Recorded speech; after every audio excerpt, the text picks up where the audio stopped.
Welcome back to the channel, everyone. This is A Strange Case of Sean, here with the 6th chapter of my story, New World Order, Undertaker. A story written by me, with some assistance from ChatGPT. Before we jump into the video, I'm going to give a quick recap, but be sure to check out the previous chapters as well, and of course, if you enjoy the video, please consider leaving a like and subscribing. I appreciate all support. Now in Chapter 5, we saw the aftermath of the SuperBrawl pay-per-view. Undertaker came out with the NWO and Eric Bischoff began to brag about their success and discuss their plans for the future.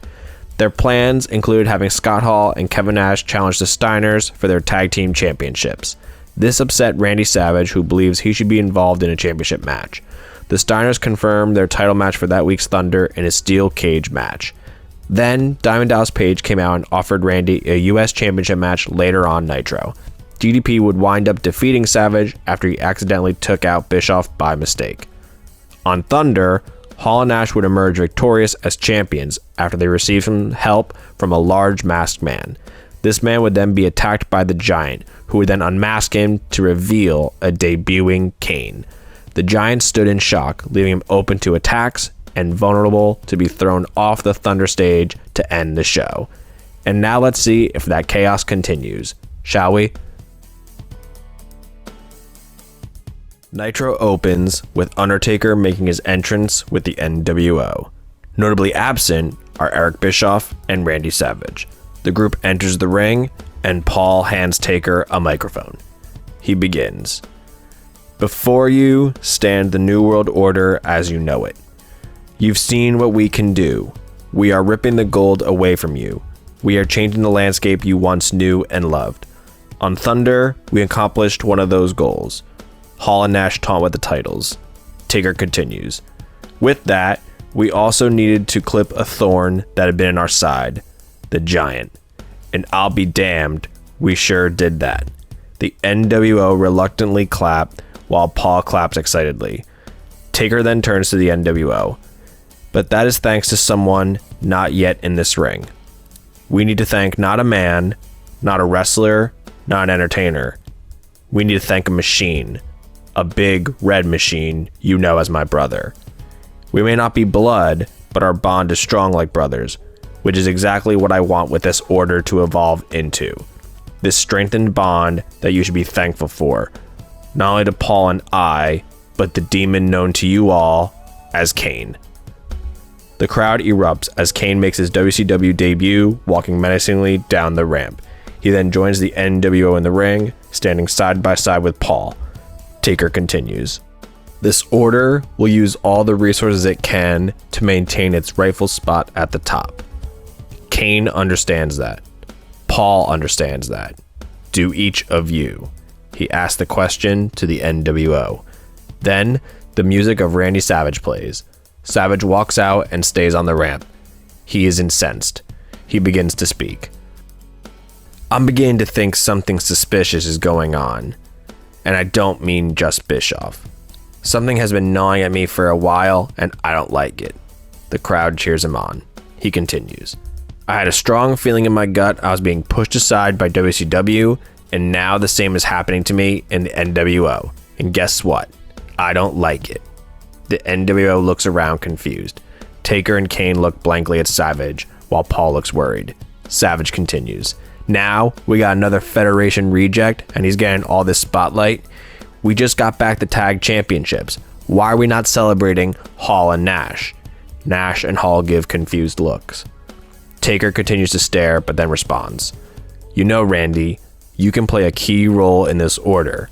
But to do that, you need to comply and trust the process. Savage interrupts. I don't have to do... The crowd cheers. Savage continues. The NWO was about a group taking down the WCW because it had so many problems, and now I'm seeing some of the same issues, but this time with the NWO.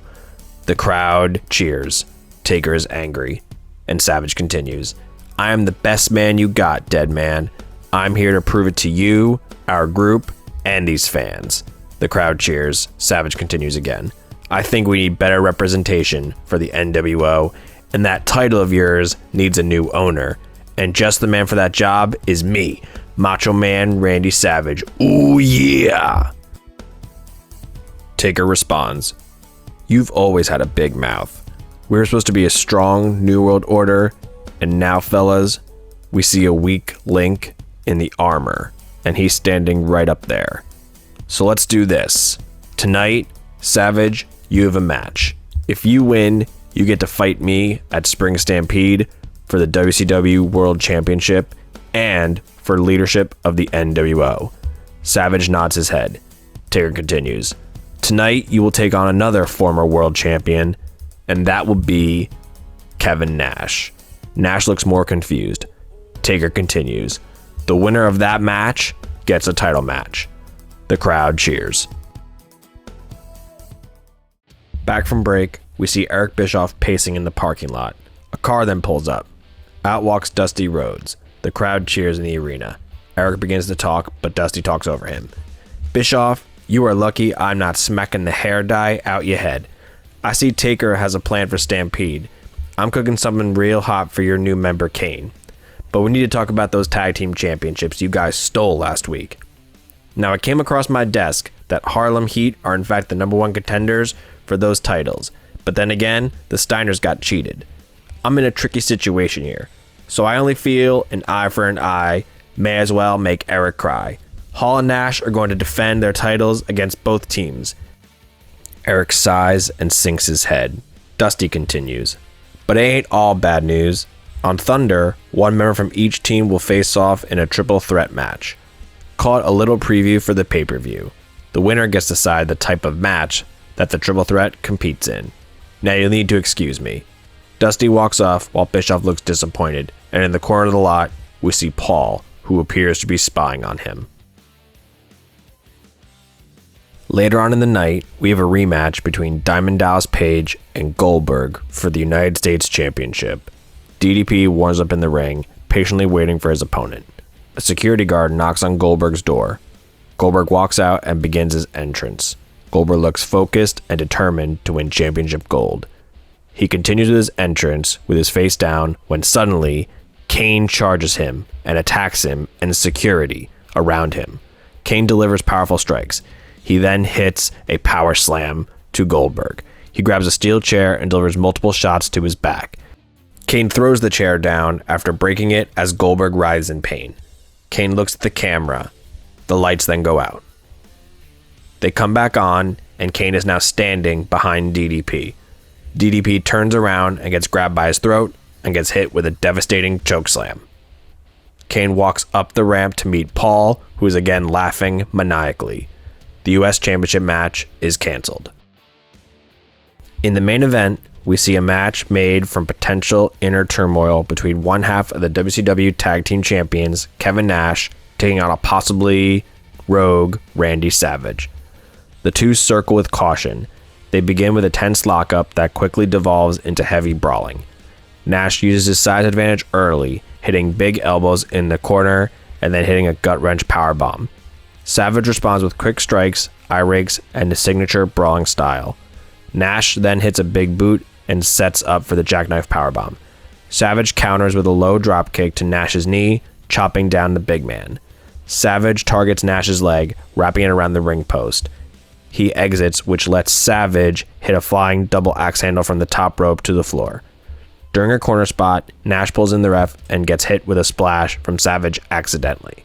Scott Hall runs down with a chair, but hesitates. He then tosses it between both men and backs off, letting them decide. Nash reaches for the chair first, but Savage then smashes the chair into him. He then lets it slide out of the ring. Savage follows it up with a scoop slam and then hits his signature elbow drop, just as the referee recovers. He goes for the pin. 1, 2, 3. Randy Savage wins clean and makes a bold statement. Nash sits up glaring, not knocked out, but stunned. Savage rolls out, arms raised, signaling for the title belt around his waist. We now know that Randy Savage will challenge The Undertaker for the WCW World Championship at Spring Stampede. On this week's Thunder, we look to learn what match stipulation will be in place for the WCW Tag Team Championship match at Spring Stampede. Each team needs a representative in tonight's main event triple threat match. Backstage, we see Hall and Nash talking. Nash looks visibly frustrated after his loss on Nitro. He begins. You know, I had that match once, Scott. What the hell? Hall responds, it's not like I meant to cost you the match. I was trying to give you the advantage. I'm not sure I really like the stuff Randy's been saying. It was a misstep. Let me make it up to you tonight. Let me go kick some ass and pick a match that favors us. Nash nods his head in agreement. He then responds, I'm a little banged up anyway, so that's probably for the best. That's all I want. What's best for the group. And I hope that is the outcome come Stampede. Hall looks confused, then responds, what do you mean? Nash responds, well, I mean, just as Nash is about to speak, Taker and Paul walk up. Taker begins. Fellas, we ready for tonight? Hall and Nash nod their heads. Taker continues. I don't believe I need to stress the significance of a victory for tonight. The odds will be against you on Sunday. A match that favors you is an obvious prize to fight for. Hall and Nash again nod their heads. Taker continues. You know, lately there's been some animosity amongst us all lately. I assure you that some things need to be kept in the dark to protect you, to protect the order. You know those who do anything for the order are the ones who harvest the rewards. I mean, look, the tag team titles are in our possession. Let's keep it that way. Taker and Paul walk off, while Nash and Hall look on. Later in the show, we see US champion DDP being interviewed. He is asked about his feelings regarding Kane's attack on him and Goldberg. DDP responds, well, two things have been confirmed for me now. The first, Goldberg is in fact human. I've learned after that attack, he's injured and we don't know the full extent yet. But the second is probably the most important. That guy Kane is a coward. The crowd gives a collective. He continues, but there's something else. You see, I've proven to be a fighting champion, so that leads me to this. Kane, I'm challenging you to a match this weekend at Spring Stampede, and that means I have to put this title on the line to do so. Consider it done. So tell me, Kane, you got the guts, or are you just going to prove to us that the whole damn NWO are a bunch of cowards? DDP then walks off. Back from commercial break, the US Championship match is confirmed for the pay-per-view. In the main event, we will see the highly anticipated triple threat match between one member of each of the teams in Sunday's triple threat tag team championship match. Out first is Scott Hall representing the NWO with his partner Kevin Nash. Out next are the Steiner brothers, who will be represented by Rick. Then finally we see the Harlem Heat make their entrance with Stevie Ray hyping up his brother Booker T for the match. The match begins with a wild brawl as all three men throw stiff strikes. Steiner overpowers early, tossing Booker and Hall with suplexes. Booker T uses his speed and athleticism, hitting a Harlem sidekick to Hall and a spinning pump kick to Steiner, gaining crowd momentum. Hall plays it smart, rolling out often to recover and consult with Nash, while the Steiners and Harlem Heat start jawing at each other outside. Steiner dominates mid-match with stiff clotheslines and a top rope bulldog on Hall. Booker breaks up the pin and hits a missile dropkick to Steiner. Tensions flare at ringside when Scott Steiner and Stevie Ray nearly come to blows, distracting the referee. Nash moves closer to the ring. Hall and Booker trade near falls, with Hall hitting a fallaway slam, but Booker kicks out and fires back with the bookend. As Booker lines up for the scissors kick on Hall, Nash suddenly pulls down the rope for Booker to come crashing down to the outside. Stevie Ray goes to confront Nash. He swings wildly and accidentally hits Scott Steiner. They then begin their own massive brawl as Nash slowly separates himself. Steiner then locks in a single-leg Boston Crab on Hall, but Nash jumps on the apron to distract Rick. He releases the hold to confront Nash. Hall recovers and hits a low blow to Steiner, which then allows him to hit the outsider's edge. The referee turns around as Hall covers Steiner for the 1, 2, 3. Scott Hall wins with an assist from Kevin Nash. Nash enters the ring and raises Hall's hand, while Scott Steiner throws a tantrum and shoves his brother. Stevie Ray checks on Booker. Hall grabs a mic and begins talking. Hey big man, the match type is up to you. What do you think? Nash grabs the mic and pauses to think, then looks up. He smiles and says, we're already at the top. Might as well climb a little higher. Hold up these titles and let the rest of them stare up from the bottom. See you Sunday. The music of the NWO plays and the Outsiders continue their celebration to end Thunder. The stage has been set for Spring Stampede. 3 matches with major implications. We learned that tag titles will be defended in a triple threat ladder match. Kane will have his debut match challenging DDP for his US Championship, and the World Heavyweight Championship and the leadership of the NWO will be determined in a match between Randy Savage and The Undertaker. How will these play out? We'll have to see in the next chapter. Thank you so much for watching. Stay strange, stay awesome, and I'll see you in the next video.